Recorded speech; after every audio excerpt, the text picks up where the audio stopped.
my next guest is Jaime Mahler. She's a licensed therapist, a podcast host, a content creator who specializes in helping people unlearn people pleasing, overcoming toxic relationships, and generational trauma.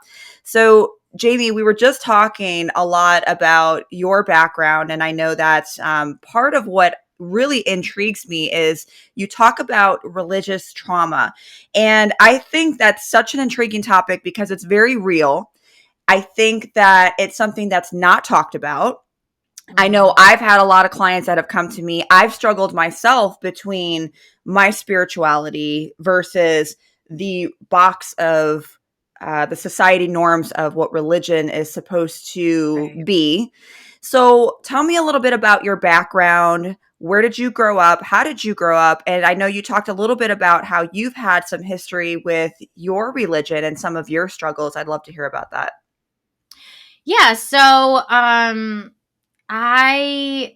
have an interesting story. So I grew up in a very culturally Catholic and devoted Catholic family. My maternal line is like very Catholic. There's a lot of Catholicism in my family, maternal line. So that was kind of like a cultural thing. Like this is just expected to be, the religion that you have.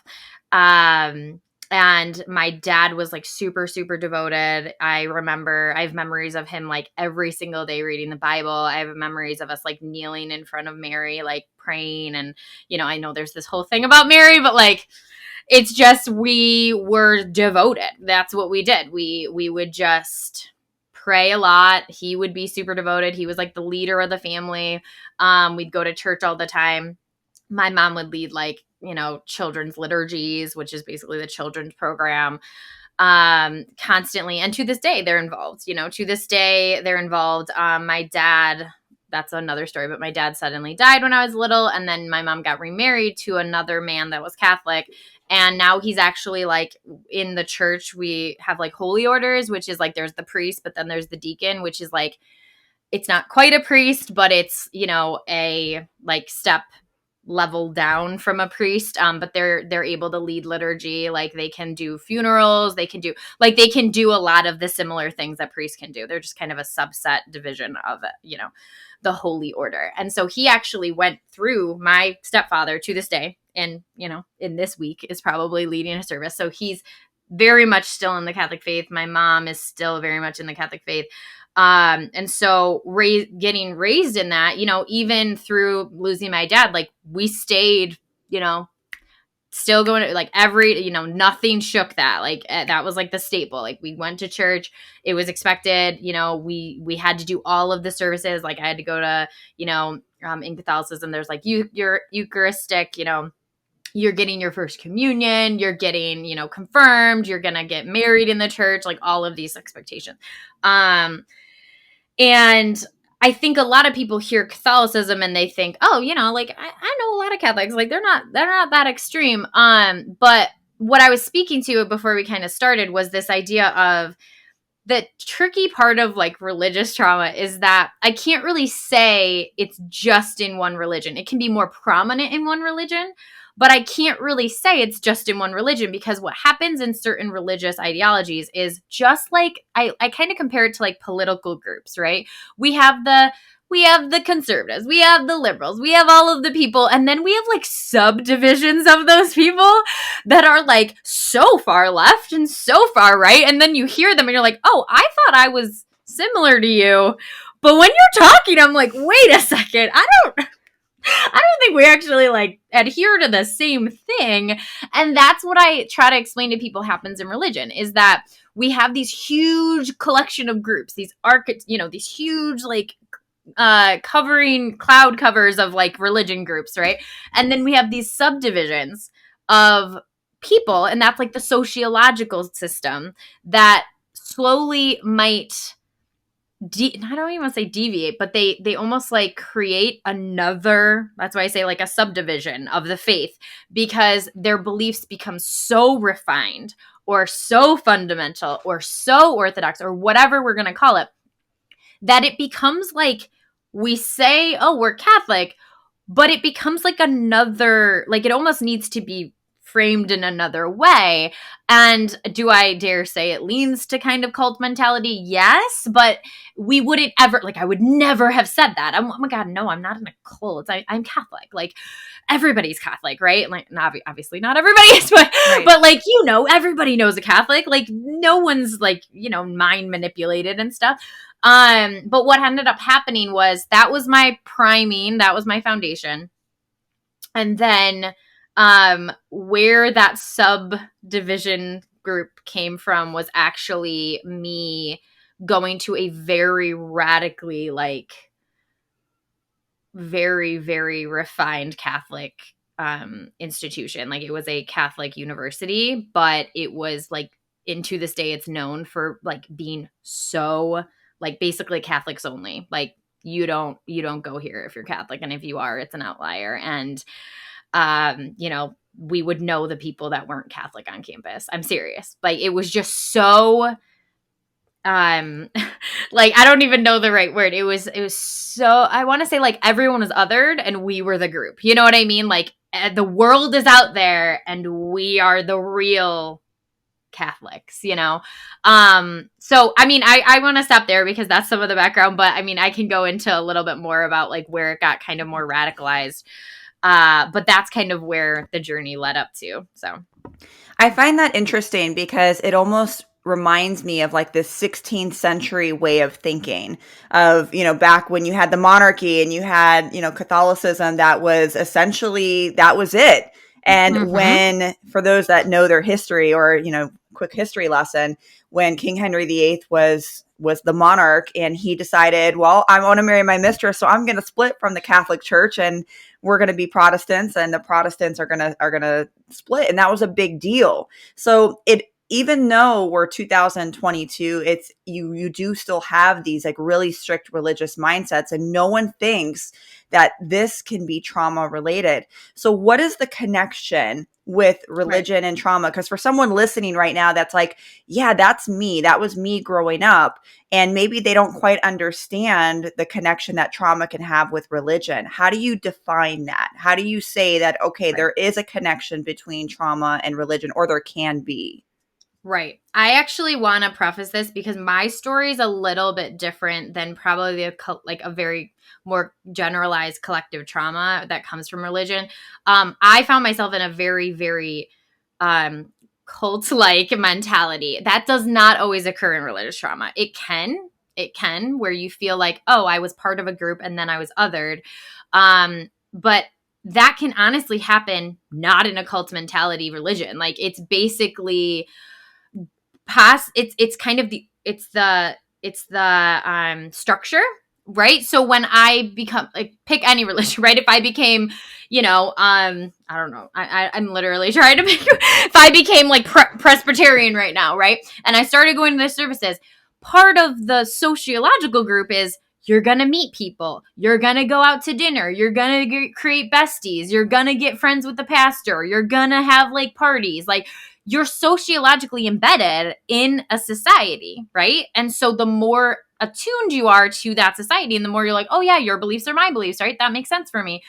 You're going to become more adhered. And actually, what we don't realize is the children developing into young adults, developing into full adults, that's part of their identity formation. And if, we're both, we're both psychotherapists, we both understand identity formation is happening consistently throughout all stages of our development. And especially when we're children into like the teenage, young adult to like our full on adulthood, when we have identity formation bound to religious formation, it is why I try to explain to people religious trauma does deserve to be kind of refined as its own topic, is because I always look at trauma as things that shake identity. That's how I always vision trauma. And that's why complex trauma can shake your identity in an insidious way, right? You're like, oh, maybe I need to lay boundaries.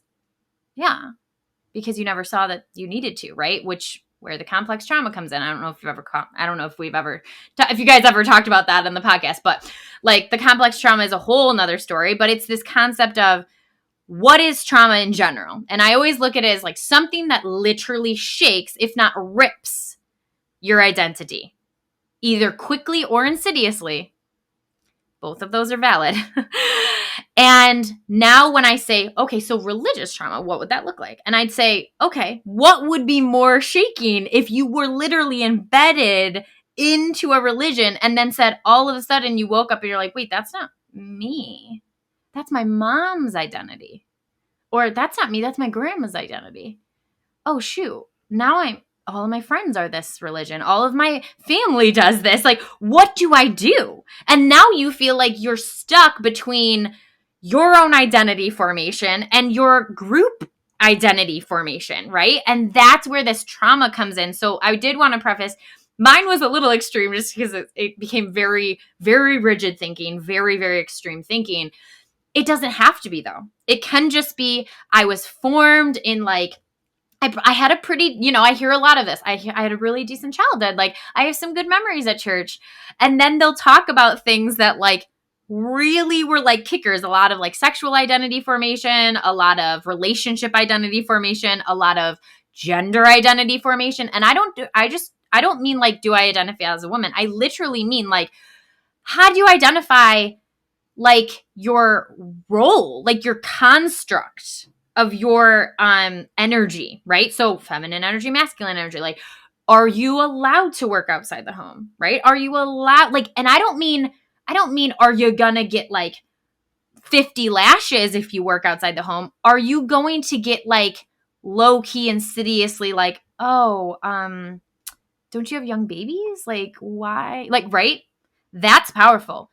This is what I'm talking about. It's like those small little sociological constructs that slowly, oh, maybe I'm wrong because my whole social construct says that basically is telling me like I'm kind of a bad mom right now. So maybe I'll just stay at home, right? And I go, okay, so now we're talking about your identity versus the group identity. And when you get convicted that, oh no, there is no way. I am not going to let moms groups judge me for working outside this home. Like, I'm not going to do that. And you put your foot down and you realize you walk into that room with no shame and you walk into it like, absolutely, like, yeah, absolutely. Yeah. This is like, I'm thriving. I love it. I think my kid is thriving. I'm thriving, like whatever, what you're going to get is you're going to get some distance. You're going to get some kind of like, you're going to get some of that like low key, oh, but mothers like belong in the home though. Like, really?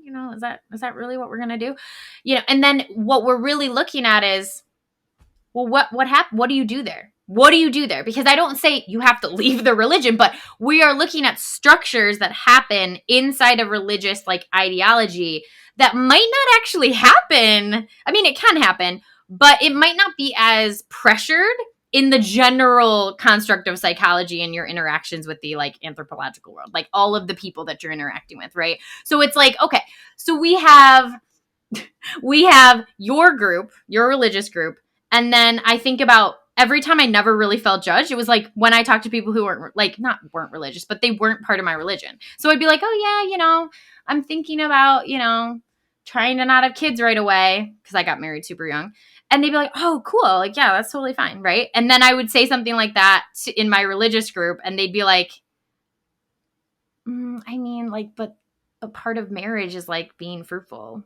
And like, it's just, what I like, so do you see how like those are two different, like, am I allowed to be autonomous? Am I not allowed to be autonomous? And like one of it adheres to your religious beliefs and the other one doesn't. So then what I hear a lot of, and this is a lot of the trauma that comes in, is they feel as though, this is what happened in my case, they feel as though they have to choose between their autonomy and their belief in God. And that's where I always say it's really sad because it became very all or nothing, right? Where I actually felt like to become a fully autonomous human being, I had to walk away from something I valued, which for so many listeners who are like, that's where I'm at, I want you to understand, like, this is where the trauma really, really can get like deep because we can have society, like the religious society, like in your community, basically saying, oh yeah, but that is true.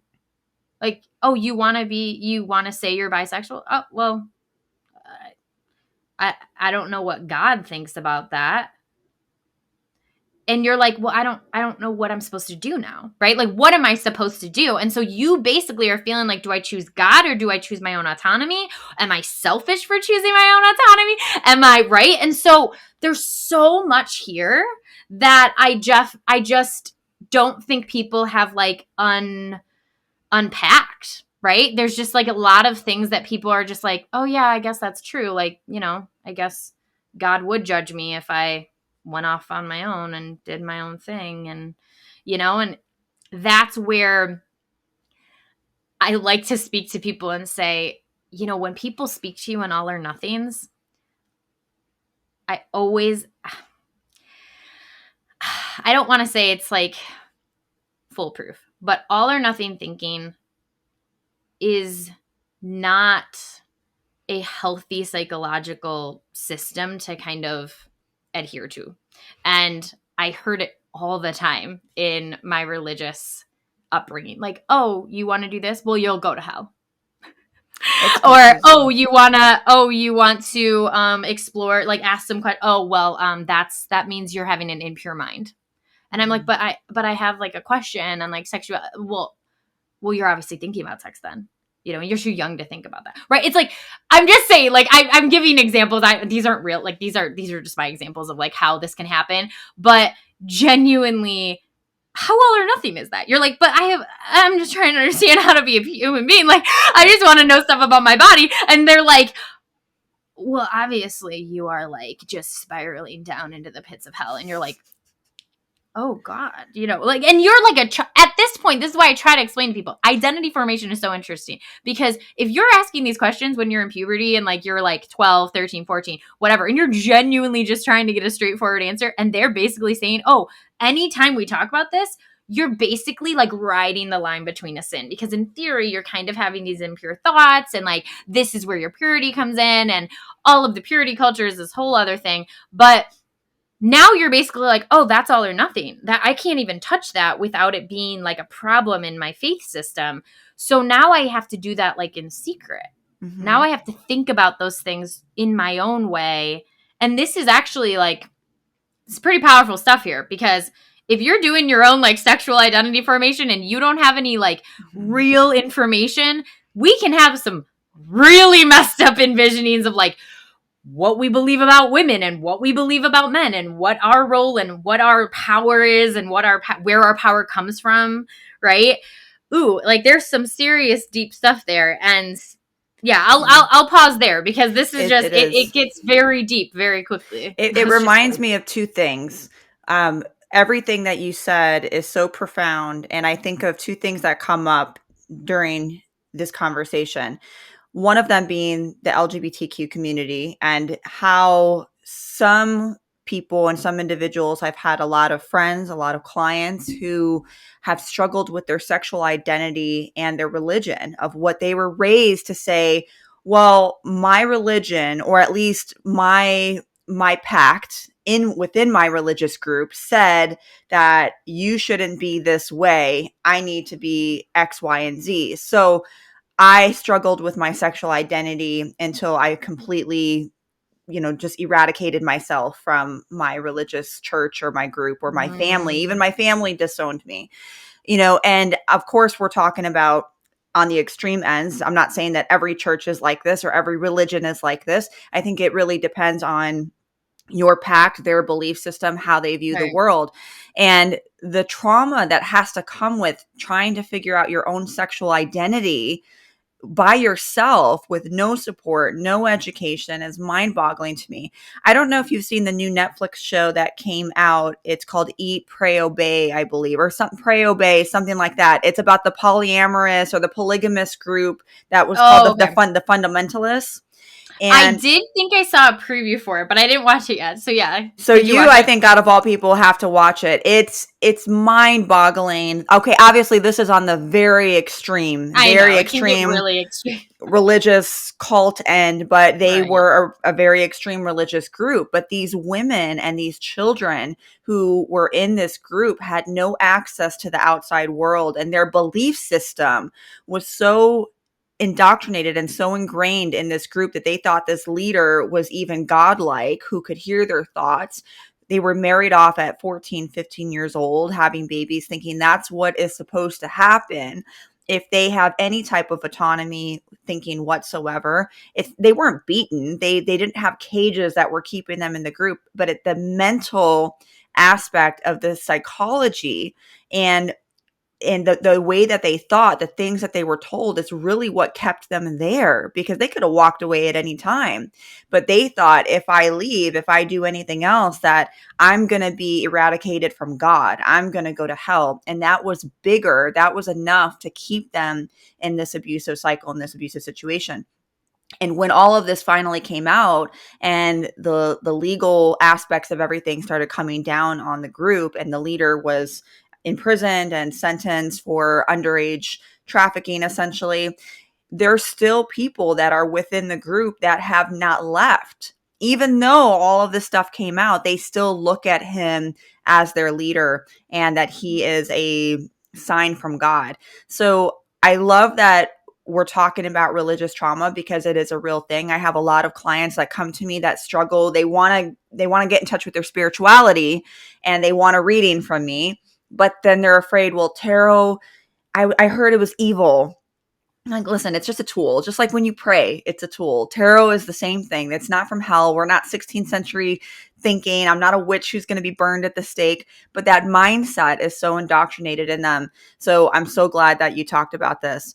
No, yeah. I didn't know if you had a question. I was going to reflect. No, you're good. So how does trauma show up for someone? So when somebody has trauma, what does that look like? How does that manifest in the body?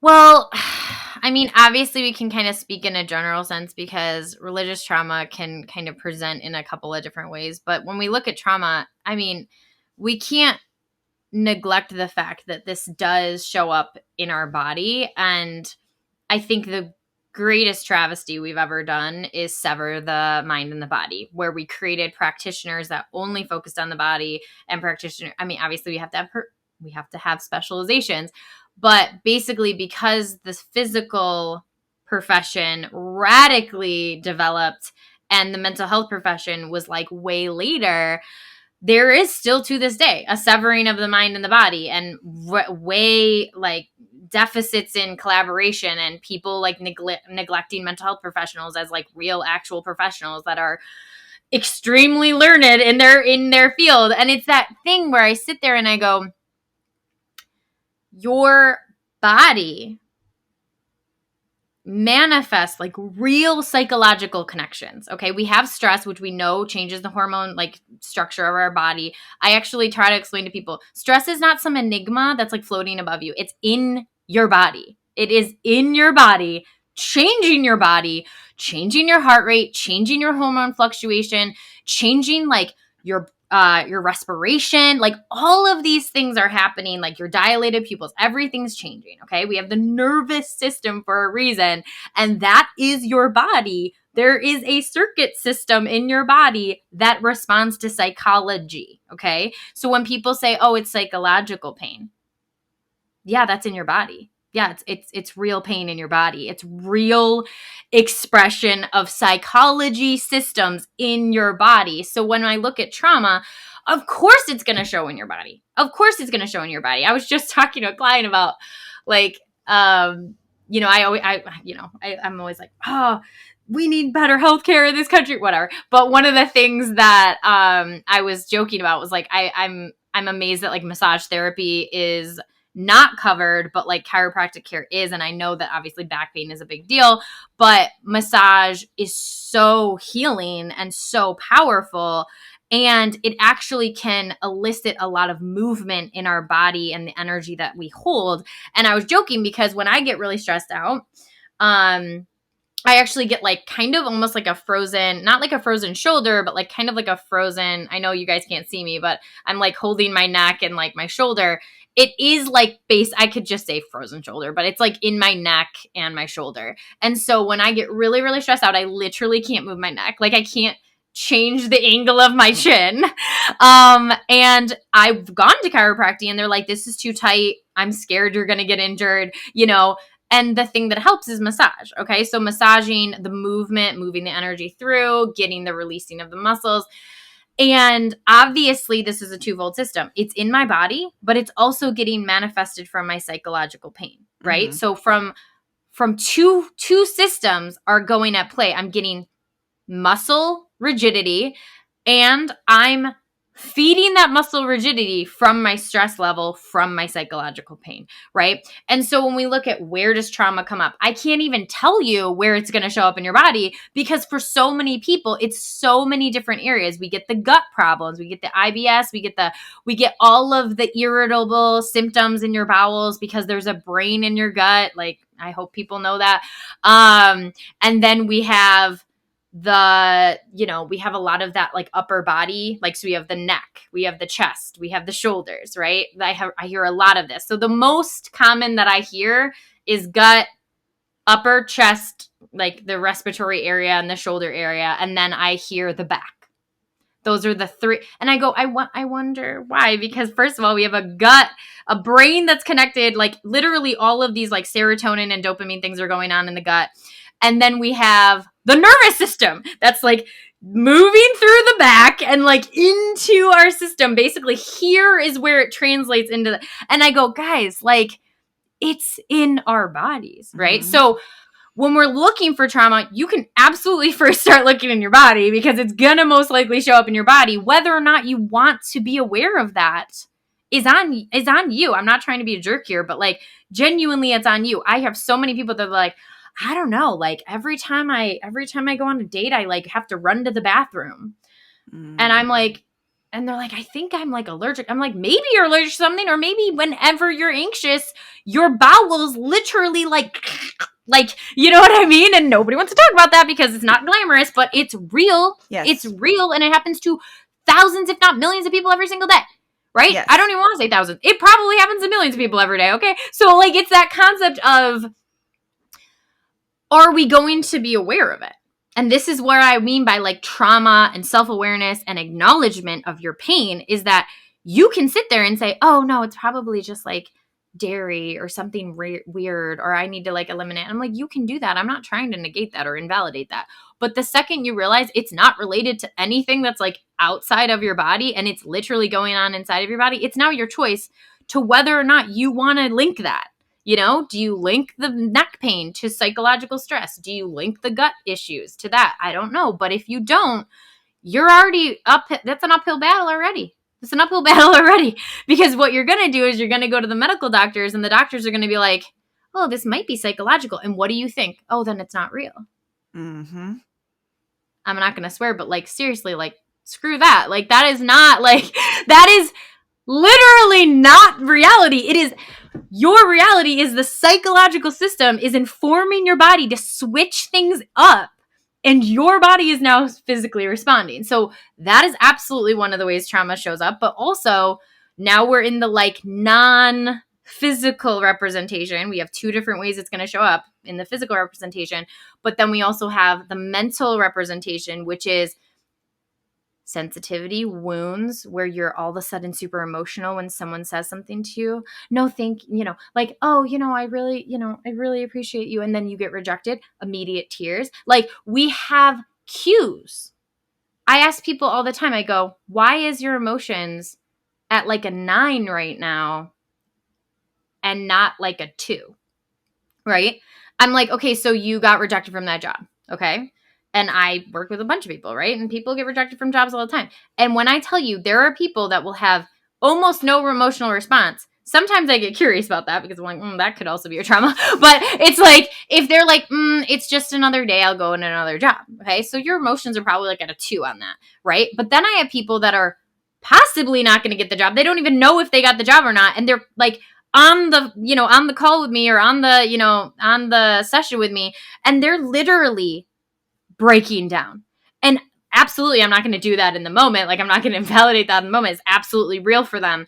But my curiosity comes from something about this is linked to your identity. This is a trauma response that I'm seeing, because if you're at a 9 right now and you're like bordering panic because someone could reject you, now I'm curious about the wound behind rejection. Now I'm curious about the trauma of rejection. Now I'm curious about how you were related to and how you felt your worth came from productivity, your success, your grades, whatever like a job represents, right? Your financial security, whatever that is.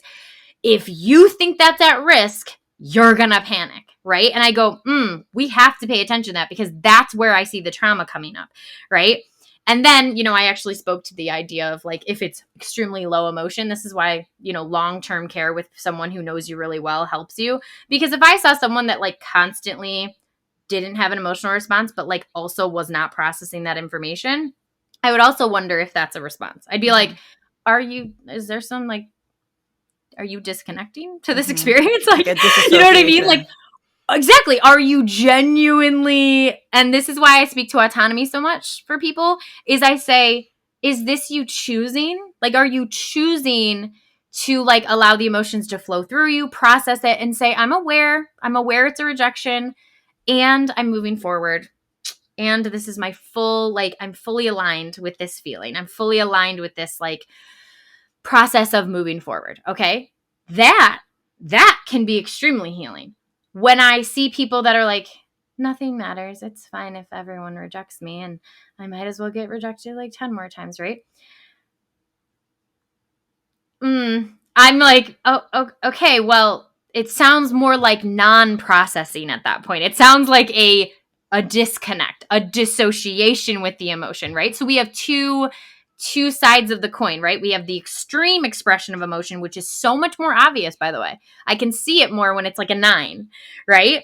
But for therapists that are working very closely with the client and they see this pattern of they're going to say it's not a big deal. Oh my God, that's one of the hardest, because I have clients that I've like worked with for a while, and it does take me some time to realize, oh, when you say that's not a big deal, you're not processing that information. You're actually disconnecting, dissociating, and actually repressing, if not like fully getting it like, oh, I'm never going to touch that. Like, I'm going to push it so deep into my subconscious that I'm not going to acknowledge the pain, right? Okay, so both sides of those coins are non-processing, and that middle ground is autonomous processing. Like, I choose to process this, right? So that's super powerful. But going back to your question, what we really want to focus on is the two different manifestations. We have the physical manifestation of trauma, and then we also have the mental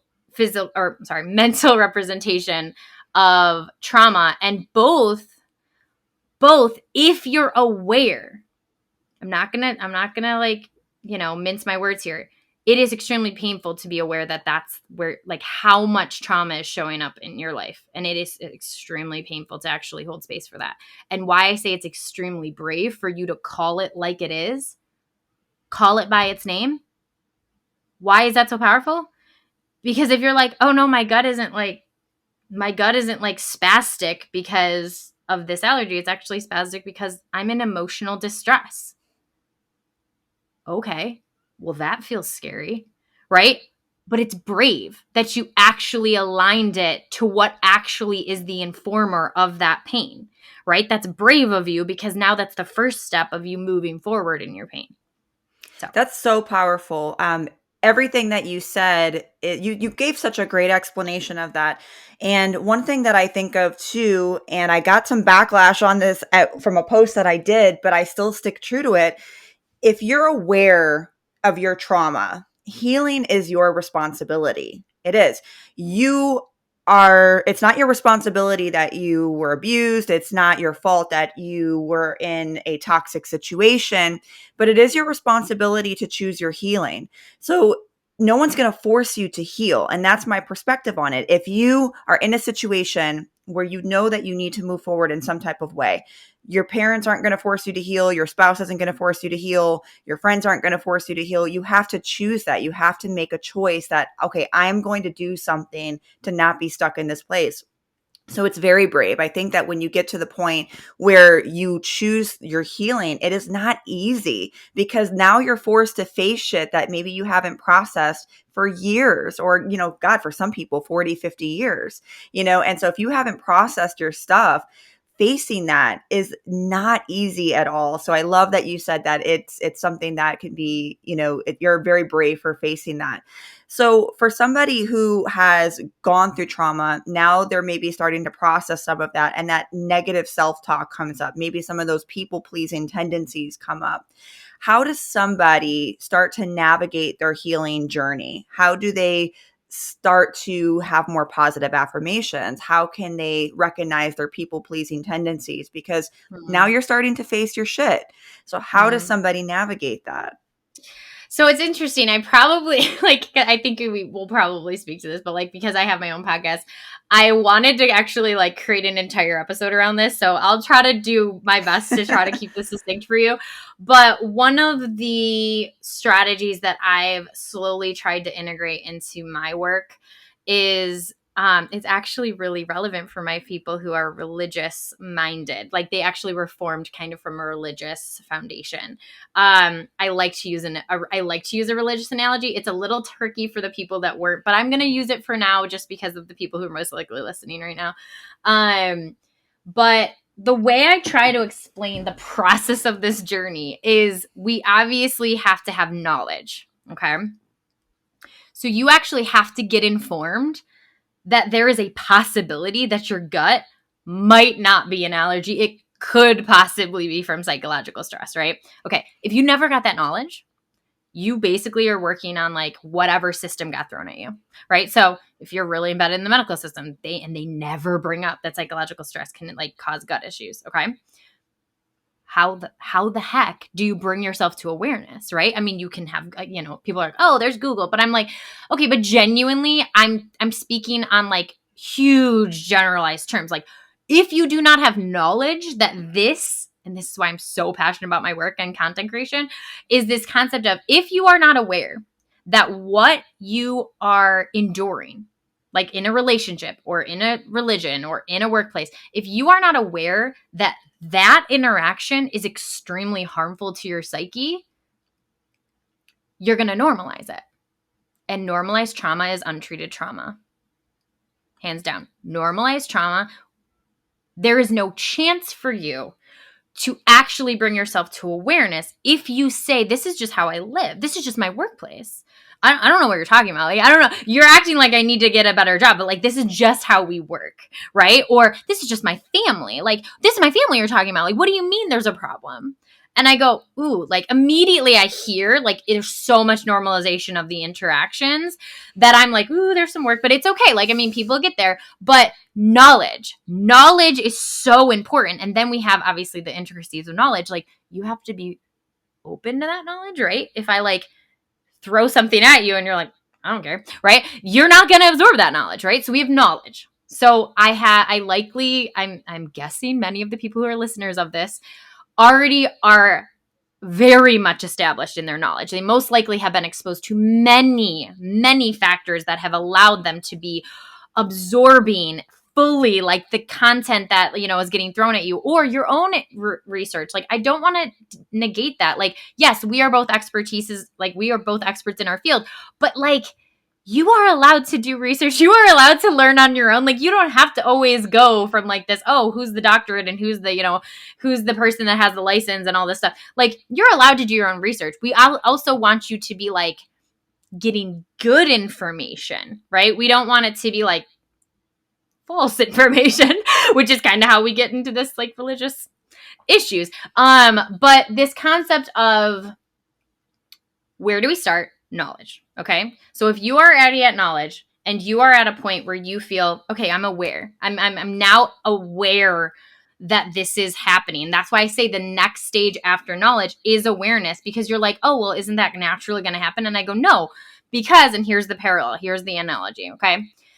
I explain to people, I don't know, you said there was some religious background, right, Chris? Like you were saying. Like, okay, so like I kind of explain to people, I'm like, when we were kids, we get David and Goliath, and I mean, if you're in the Christian, I shouldn't just say this, but like if you're in the Christian mindset, this is what you're most likely going to throw.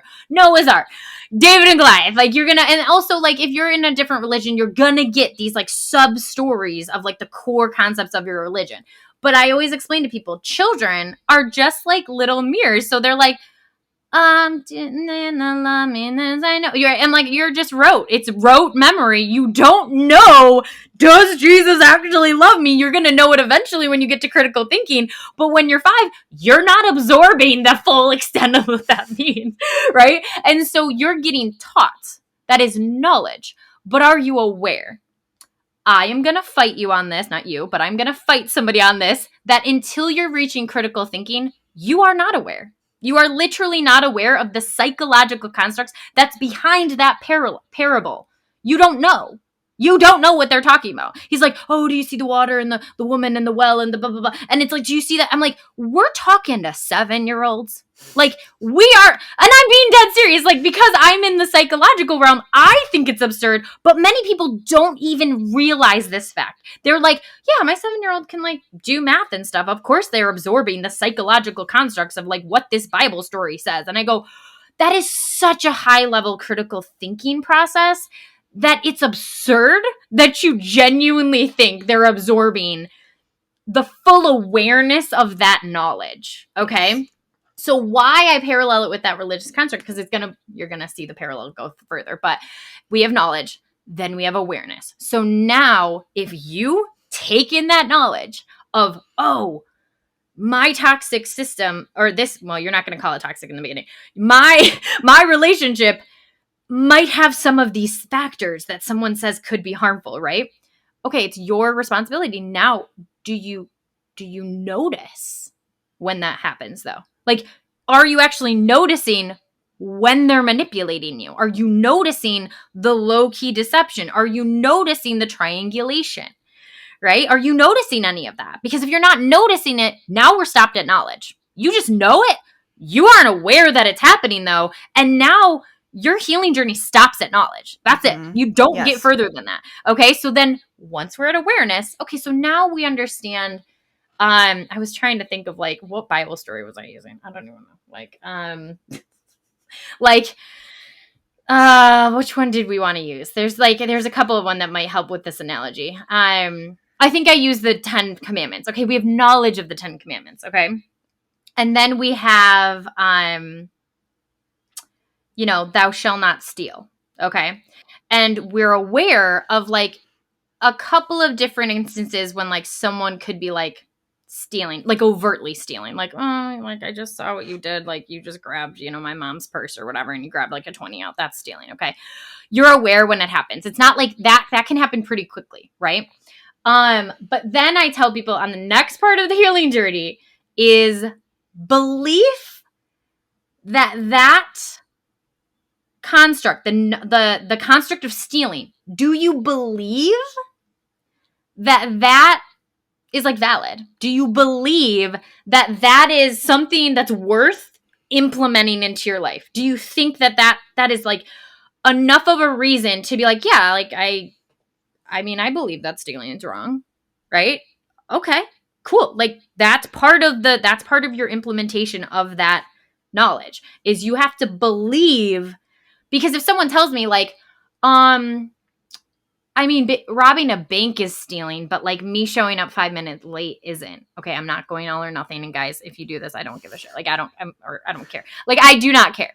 But now we're working with the all or nothing, right? We're now looking at the autonomy of it. And this is where the autonomy comes in with belief. Because you are now sitting there saying, well, where's the line in the sand for stealing, huh? Like, is it robbing a bank, or is it when I show up 10 minutes late after my lunch break? Mm-hmm. Now we're in the belief stage. You have to form your belief around the knowledge, which is where it's so tricky, because people are going to go all or nothing with this belief. They're going to say, well, you either believe stealing is wrong, or you don't, you're just a complete, like, corrupt person, and you're going to, whatever, right? And I go, okay, well, this is the autonomy. This is the good and the gray. Blend the mentalities, understand your belief systems. We don't have to go black or white. We don't have to go all or nothing. We have to form our belief and remain understanding that belief. And then the next step, and I'll get to that in a second. But here's the parallel with healing, okay? I'm in a toxic relationship. I'm now understanding there's knowledge. I'm aware when someone's interacting with me in a toxic way.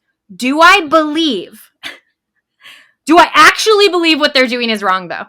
Like, or do I say that's normal? At this point, am I now normalizing it? Like, am I going back to, like, am I going backwards, right? Because we already got to the stage of awareness, which is like, okay, maybe it's not normal. But when we're saying, do I believe that what they're doing is wrong? And do I believe that I need to advocate for myself? If both of those answers are no, there goes your healing journey stops. Because if you're saying, well, I mean, I guess it isn't right what he's doing, but like what am I supposed to do? Like, I guess, like, I don't really think it's worth it. I don't really think it's worth talking about. I don't think that's your belief. You do not believe that it's worth implementing change. Okay. So, like, whether or not you believe that person's doing it wrong, if you don't believe that it's worth, like, genuinely applying to your life, it is not going to lead to healing. Okay. So then we have the next stage. And this is why I was saying I was going to do a whole podcast. Maybe you'll get it. If you guys want to see it, you can listen to it later, but you're going to get it here too. So perfect. We have conviction. Okay, on the healing journey, we have conviction after belief. Okay, so this is where it's tricky. And this is where a lot of the believers would get called hypocrites, right? Because I would be like, let's go with, like, oh my God, virginity is a construct, but let's go with purity. Okay, so let's go with, oh yeah, like, premarital sex is wrong. Knowledge. Awareness. When I see my friends doing it, I'm aware that it's wrong. I'm aware that I could be put in that position. I'm aware that it's still wrong, and I'm now believing it's wrong. I'm at belief stage, right? Okay, I believe it's wrong. Conviction is the moment where you're about to have sex and not choose to have sex. That's your conviction. That is your moment of call to action. I always tell people the reason why conviction is even in this process is because belief doesn't really call you to action. It's just the passive mental state, right? Oh, I believe that's wrong. Oh, I believe I need to self-advocate. Perfect. That's great. Now we're going into conviction. The second you have the chance to be called to a radical action of that belief, now we're at conviction. Okay? So now you're in an action state of whether or not you are going to let that belief show up into the external world. Are you going to apply that? Right. Okay. So now we have conviction, and that's why I just said the next stage, which is application. You're in full application of that belief, conviction, and state of awareness. Everything is getting applied. So this is the full extent of when we get to application, you are now taking every single step and you are fully bringing it out into the external world. Okay. And this is why so much of this work on your healing journey, if you noticed, most of that is internal in the beginning. Most of it is internal. Almost every stage up until right at the end is internal work. And then once we get to conviction and application, you're convicted. Oh, I'm not going to have sex, right? Or, oh, I'm going to. And then you're like, oh my God, does my belief mean nothing, right? Like, you're like, and then you have that whole like self crisis or whatever. But this concept of, if we look at that stage, and I mean, I use the religious analogy, but if you look at that stage, why do so many people end at some of those stages they ended at awareness, or they ended at, belief?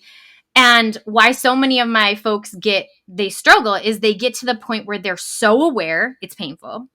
They do believe that they deserve more.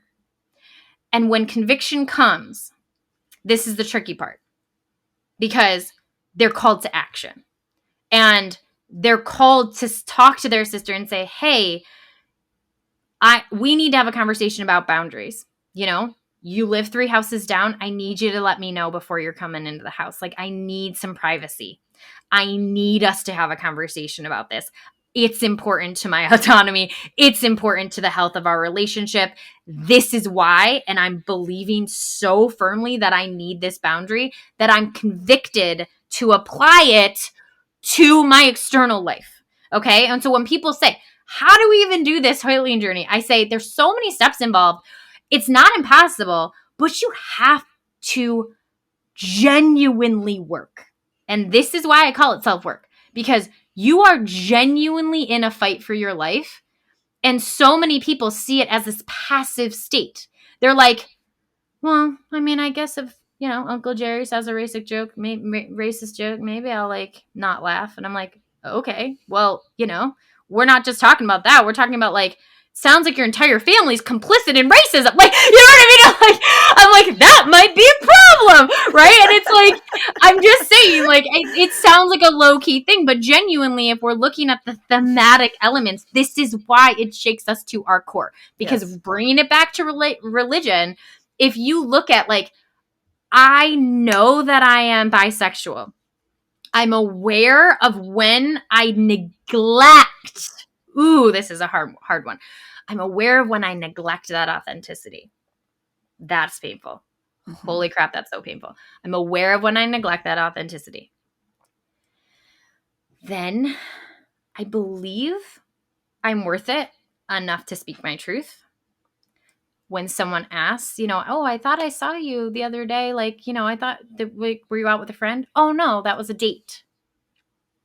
I'm convicted that I believe, like, my belief is now founded in the external world. And now I'm in full application mode where I'm showing up to my experience with all of those tools. Wow. I love that. I love that. I'm so glad you came on this show because I've never heard a conversation like this on other podcasts, and I know that there's people who have gone through this generational trauma, even with their religious upbringing, their autonomy, with who they are as a person, their sexual identity. And we've seen a shift now going into 2022 where people are starting to be more accepting. But then we've seen these massive setbacks with the don't ask, don't tell policy in the military. Then you can be, Oh, I know. now you can come out, oh, nope, just kidding. If you're out, you're getting kicked out. So we've seen all of these back and forth throughout the years. Speaking of generational trauma, how does somebody stop? How do you say the generational trauma is going to stop with me? Is it so simple as, oh, let me just apply these steps? Or do you have to like actively work to say, I'm not going to present this trauma to my child? Like, how do you stay true to yourself, true to some of your upbringings, your belief systems, but then not pass that trauma on to your kid? Because I know for me, my mom, she's Brazilian and Palestinian, very distinct religious systems, Catholic, Muslim, split down the middle, right? Her mom died when she was super young, then sent to live with her dad, super Muslim, traditional Palestinian family. So my mom was torn. Her generational trauma onto me was psychological, emotional, and physical abuse because that is how she grew up. Her trauma was then processed onto me because she held on to all that trauma and I was the outlet. For me, I chose to stop with my kid. And how I chose to deal with it was to just have and express to her that she can be whoever she wants to be, do whatever she wants to do that's within a healthy perspective, and just support her with everything and every choice that she wants to make as long as it's good choices, and to help her to understand that she can come to me with anything without being judged. That was my way. But what do you say to other clients who say, Jaime, I want to stop the generational trauma here. Where do I start? Actually, this just came up because we did a Black Sheep episode the other day, and I was like, it was tough because it's a 4 for one. No, but genuine. Well, no, I just did the Black Sheep, which was, this is what came up. It was actually like, because I'm such a believer. Like, I mean, if you guys, I'm sure Chris is like this, but like, find people that are a believer in practical ways that like it actually shows up in your life. Like, I'm not trying to say like I'm so done with like the sterilization of psychology, but like when I say, oh, like improve yourself and whatever, like you're not going to get it in 4 minutes. You're not going to get it in 30 seconds on like TikTok or Instagram. Like you're going to get it through like deep connection with yourself and deep connection with like knowledge like this. Like actually, this is why I love podcasts, because you can get to spend time really exploring like deep constructs that get formed within ourselves, and we can like deconstruct them and like hold them and just like look at them with each other, and like that's so powerful. So when you were talking, it's like why why do I like to be very real about this conversation is because I can speak to the families that have like almost like a soft, I don't want to say there is no trauma hierarchy, okay? But it's like softer, like when there's a expression of boundaries, it's not straight up cruelty. It's maybe more passive aggressive. I can understand that's also insidious. So I'm holding space for everybody, okay? So it's not, there is no trauma hierarchy here. The people that have had the most severe, I'm going to cut you off, right? And then the people that have like the passive, that also is painful, right? So we have that dynamic. But when we were talking about the black sheep, it was, I basically like spoke right to the audience and I said, I cannot neglect the fact that there are some cultural family systems. And I say that in a way of sometimes it's religion, but sometimes it's not related to religion when I say cultural, right? There are some cultural family systems that do not actually have space for even an ounce of autonomy. And it actually relates to something we were saying, Carice, earlier. Like, there are some systems out there, okay? Like the military, there is some flexibility, like eventually maybe. But when you start in that system, there is no benefit to the system when you're an individual. Mm-hmm. Facts. The system does not benefit from your individualization. Okay. Mm-hmm. So there are some family systems out there that are very, very rigid. And so when I say, hey, here's some family boundaries around the holidays, no, thank you, I'm not going to go to the religious service. That is a non-negotiable. That is, get the hell out of my face, you heathen. I will pray for you. That is that moment. And I'm dead serious. Like, that's why some people are like, I get comments all the time and I want to be sensitive here because I don't like, sometimes on podcasts, people like generalize like what I'm saying, but I will get comments a lot and they're like, this doesn't fly in Arab families. This doesn't fly in Mexican families. This doesn't fly in blah, blah, blah families. Try to do this in an Italian family, right? And they'll throw at me like cultural groups and people will like the comment like like there'll be so many comments like that are like, or so many likes on that comment. And I sit there and I go, whew, like, I just want to speak to that there is a very real system that can be implied in your family. And by the way, this can't be a catch-all because there are absolutely some thriving Middle Eastern families. There are some thriving families that are so psychologically founded that are in Mexico, that are in like all of these other places. Like, there are some thriving, fully formed, fully developed families out there that are beautiful and they do not have this problem. We do not want to neglect the fact that there are some like historically cultural things that are at play here that go through generations and start becoming like a collective dialogue around boundaries, autonomy, individualization, you speaking your truth, right? I mean, and sometimes these things are lethal, and I don't want to be dramatic here. It's just I'm a huge true crime podcaster person that loves to listen to that stuff.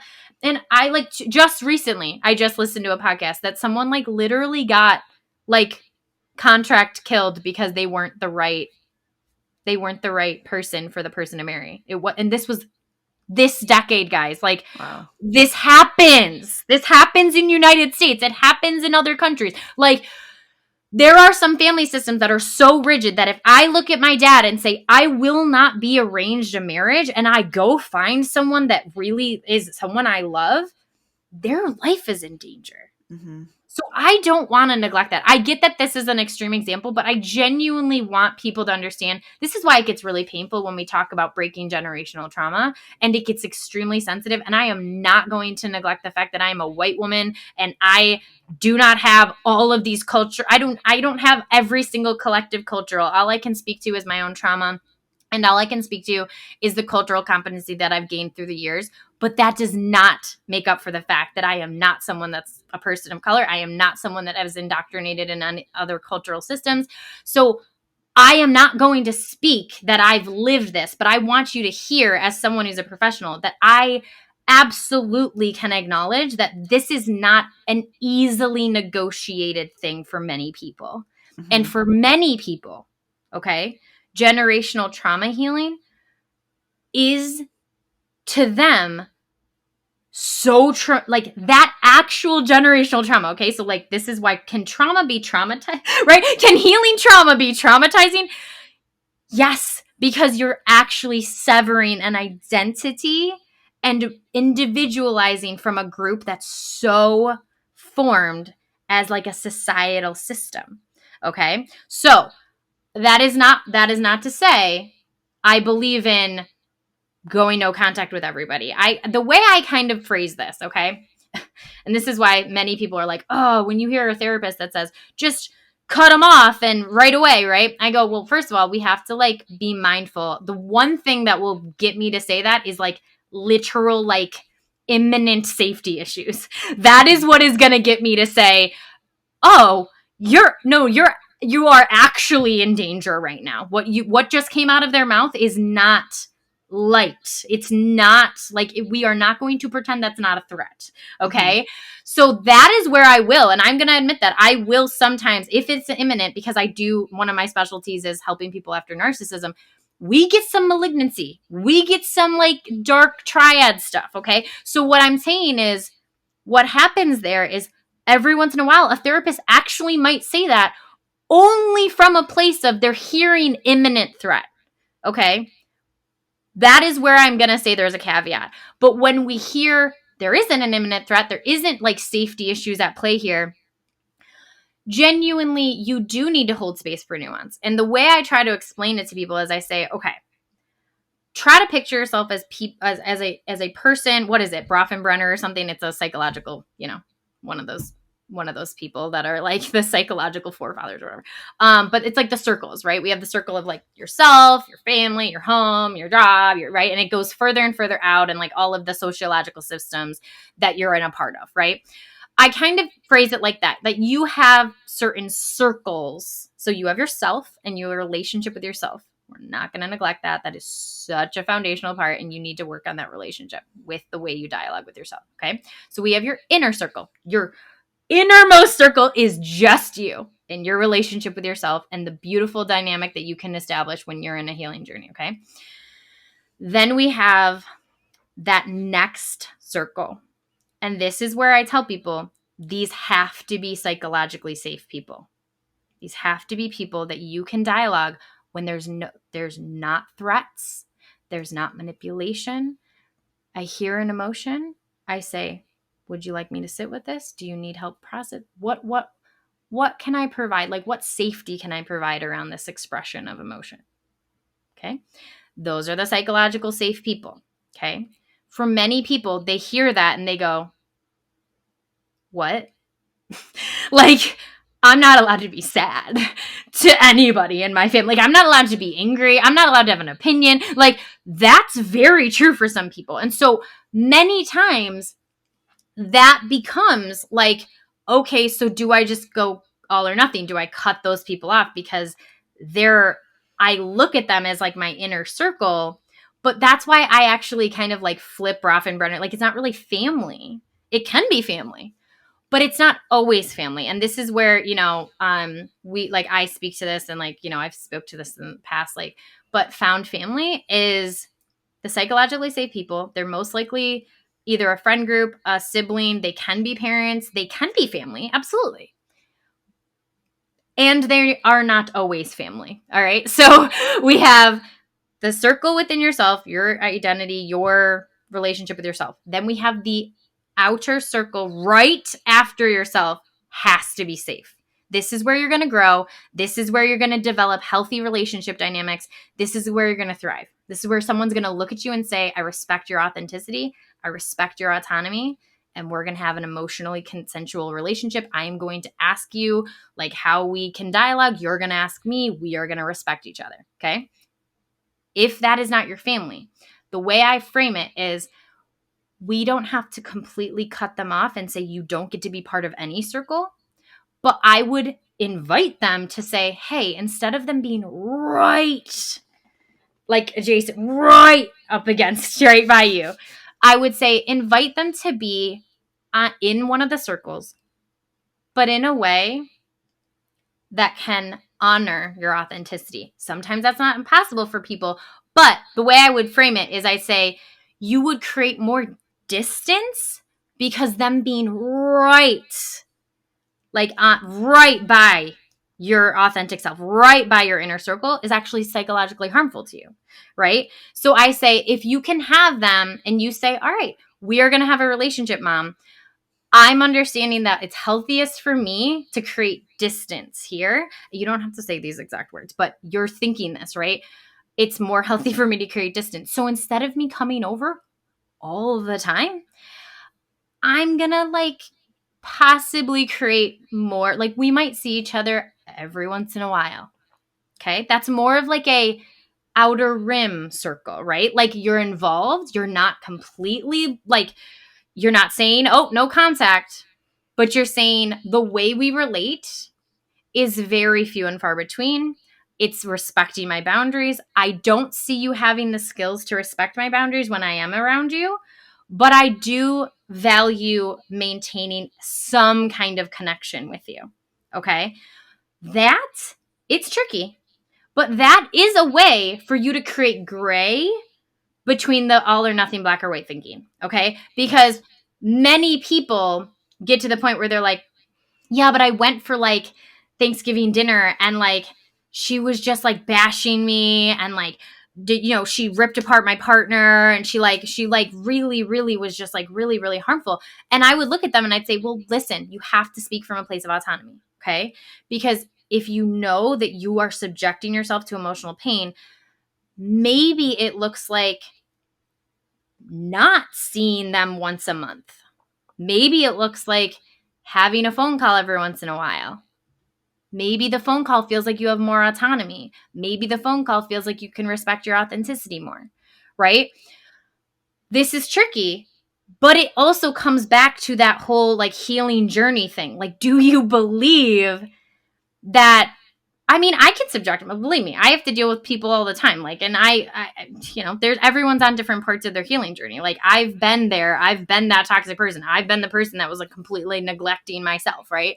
But I look at that concept of like, just because everyone's on a different part of their healing journey does not mean that I have to like go backwards in mine by being subjected to your lack of progress, right? And so if you're looking at your mom and you're like, well, she said she was going to therapy, so like maybe I should just, I'm like, okay, that's great. And just because she's going to therapy does not mean she's in the same place of your journey, like, or the same place in the journey as you are. Okay, so like let's just honor that and acknowledge that like when she comes at you and she kind of has some of these old patterns that come up, you have to make a conscientious decision. You literally have to sit there and say, do I go to that Christmas party? Okay. Like, or do I, and I always tell people, don't even go all or nothing in that. Maybe you go to the party, but you say, hey, actually I only can stay for 2 hours. Mm-hmm. Okay. You can only stay for 2 hours. That's you respecting yourself. Right? Where I used to hear people be like, oh no, Jamie, like it was like a whole day thing. And like, we just had to kind of like, we had to hear and we had to like endure everything. And, sometimes we had to sleep over and like whatever. And I'm like, I hear passivity. Like I hear they made me. Okay. And I say, okay, well, where is your interaction with that? Like, where can you honor? Actually, I'm going to be leaving at 3 p.m. Like, I'm going to eat lunch with you and, we have a prior engagement. We got to go at 3. Okay. It's not, I sit there from 9 a.m. to 9 p.m. It's boundaries, right? Boundaries are extremely important. I love the way that you broke that down too, and kind of having that close circle. Maybe somebody's on the outer circle, and it's not always easy to just cut somebody off, especially when it's someone like your mom. I've had to do that. I've had to have really, really severe boundaries. And if she chooses to come around, she does. And if she chooses to wallow in her victimness, I don't even know if that's a word. No, yeah, whatever. Then that's on her. I can't, I'm not responsible for her healing or her own responsibility with her journey, with her healing trauma. I'm responsible for mine and she needs to be responsible for hers. I literally could talk to you about these subjects all day. But I have a tradition on this podcast where I kind of close out and I ask each and every guest, if you had to give yourself any piece of advice when you were younger, what would that one piece of advice be? Oh God, I'm going to cry.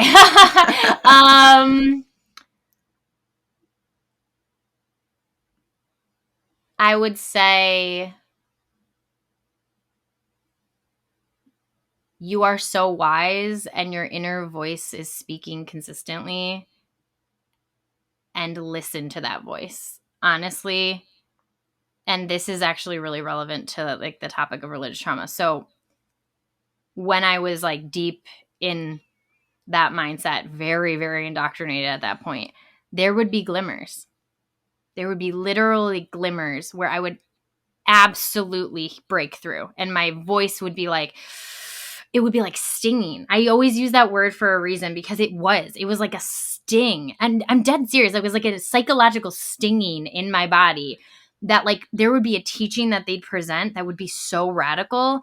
And my brain would be like, no, like that, like it like created this like core dissonance, which is where I feel like I'm this firm believer that there's something in us, like so deep within us, that does have this true wisdom of where we need to journey towards, like where our journey is leading us, like the healing journey and where we're headed, right? And our natural evolution of like progression of psychological, like, you know, psychological summits. Like, where are we headed? Right. And this intrinsic part of us is there. So for anyone listening, like it is there. And when you feel that stinging or when you feel that like deep embedded dissonance, it's not your enemy. It's not your enemy, because that was the easiest way for me to get it out of my head. It was, oh, well, that's an enemy. Oh God, that must be like bad. Right. But when I look back, and if I was speaking to my younger self, I would say, that is your wisdom. That is like a part of your core that is so deep within your brain that is advocating for yourself. And that is the only thing that got me to the point I am today, is that I would not allow that voice to be labeled as wrong anymore. And I have made so many mistakes, everyone. Like to this day, I will be making, I'm on a journey. I'm not completed, right? And so I have made so many mistakes. I have made a lot of relationship mistakes. I've made like things that are like missteps. And every step of the way, I was like trying to like, I was like, ooh, that was bad. Like, I did not do that right. Like, right. But then my voice would be like, hey, you might want to lie, but like your true self wouldn't lie. So like speak truth here. And then I would speak truth. And then I would move forward in that truth. And slowly what like developed was more and more of my authenticity. And that possibly could have happened 10 years earlier if I didn't stifle and dampen and honestly push down, like suppress that voice for so many years. And I would say, yeah, it was probably over a decade that I would just push that voice down. And once I allowed that voice to flow, and that's why I use that terminology, like it's actually flowing. There's no barrier anymore. It's flowing through you. You're saying, I honor you. I honor you. You are wise. You are valid. You journey towards that authentic self, and then you become convicted that you're worth it enough to show up to the world as that. I love that. Well, Jaime, you're amazing. I thank you so much for sharing not only your knowledge, but your story, because it's so powerful. And I think that there's going to be so many people that get so much out of this. So thank you so much for coming on the show. Yes, thank you so much. I appreciate you. And yes, and we will link everything for everyone to find you, because I know that people are going to be interested in contacting you. So thank you so much. And until the next time, see you on the next episode of Diary of an Empath.